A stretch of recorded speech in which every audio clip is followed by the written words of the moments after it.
wanna duuba kiyya kanatti agartanii wanna kana lamaan dirqama ofirraa cufuu qabna. Kun sababni isaa baatirii keenya fixa, baatirii moobaayilii. Haa ta'u malee baatirii moobaayilii keenya dafee fixa. Karaa hedduutu jira. Ani karaa hedduun barsiiseera. Karaa hedduun barsiisan jira, dideetuma fixa. Ijoolleen karaa hedduun barsiisaa jiran. Garuu baatirii kun immoo sababni inni dafee fixuuf nutis waan gochuu qabnu jira.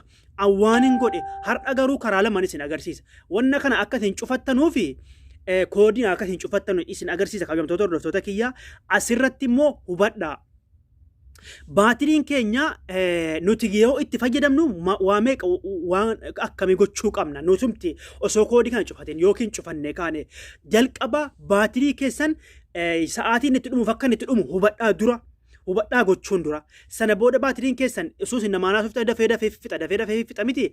Dura yeroo kamitti akka fixu hubattanii hogga kaatanii waan isiniin godhaa jedhe kana gootanii. Isiniif gala miti. Warroonni ariifattan tokko barumsa gahaan argattan. Kanaafuu warri suutumaan jettan immoo baatirii kana qusachuu fi waan isiniin godhaa jedhe kana gochuun dura mee dhugaa akkamitti dhugaa irratti hundaa'aa wanti kun jechuudhaaf baatirii keessan sa'aatiin itti dhumu akka itti dhumu hubadhaa.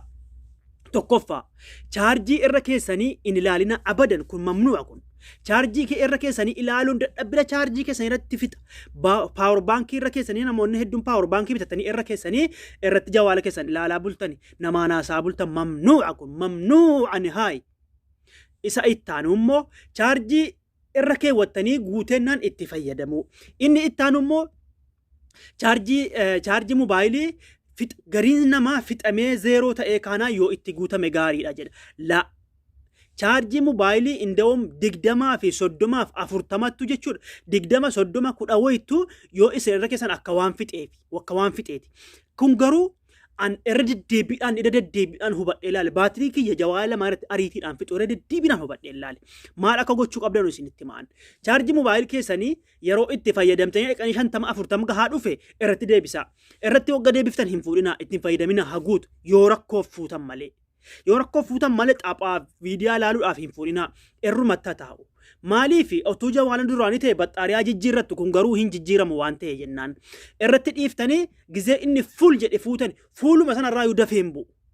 Fuuluma sanarraa yoo dafee hin bu'u jechuudha. Kanaafuu baatirii keessan zeeroo gootanii irra kaa'uun dadhabbina fida. Indaganaa immoo 20 fi 10 irra kaa'uun dadhabbina fida.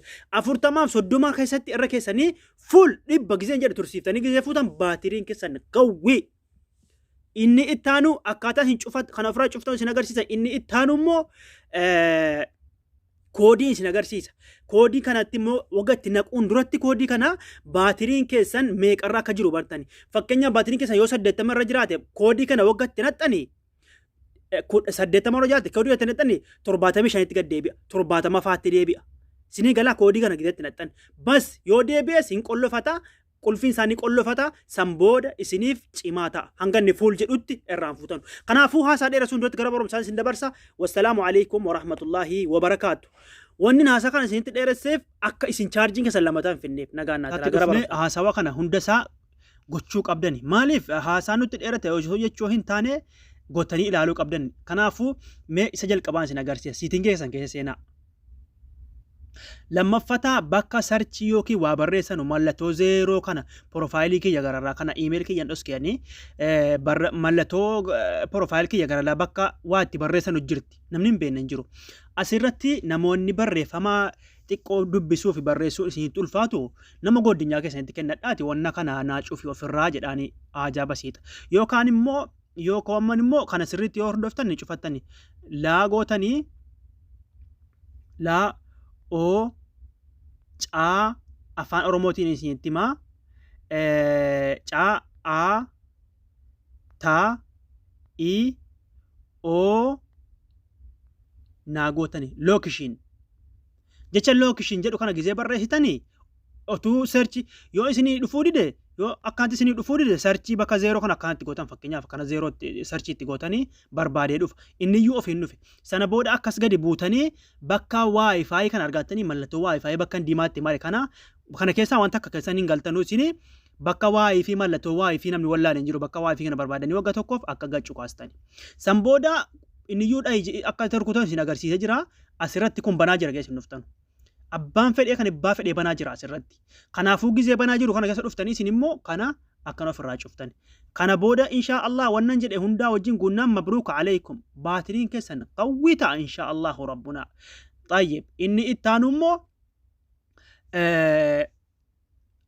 إني إتانمو أصرفتني akkasini galu fassuutu maan barshi ana mangalleeftu jira warri sardamtaan garuu dhiifamanaaf godha urjii masalaali wanni kun murteessaadha jechuudha 0 wagga 0 dhooftanii kaatanii 2 2 8 masalaalii rukuttani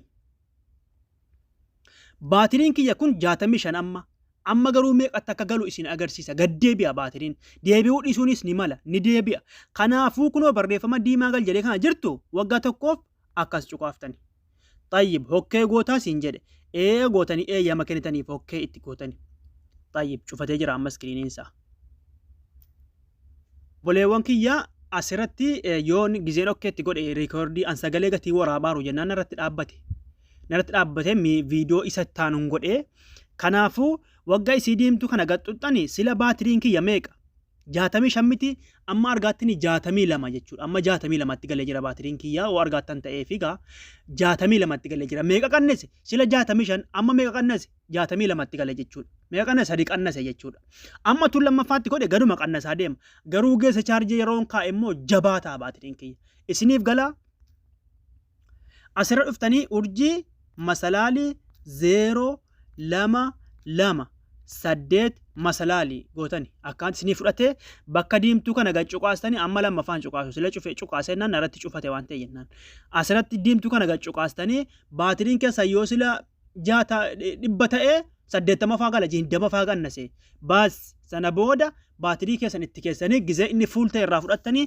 bas ittiin fayyadamtanu garuu fuul akka hangani ta'utti kana booda baatirii keessan lamuu rakkoo baatirii gaafii baatiriitiinis nan cinqitanus hin cinqamtanus akkasii inshallah akkasitti ofirraa cufaa isiniin jedha wassalaamu alaykum wa rahmatullahi wa barakaatu youtube channel kiyya subscribe godhaa achitti barumsa eeggadhaa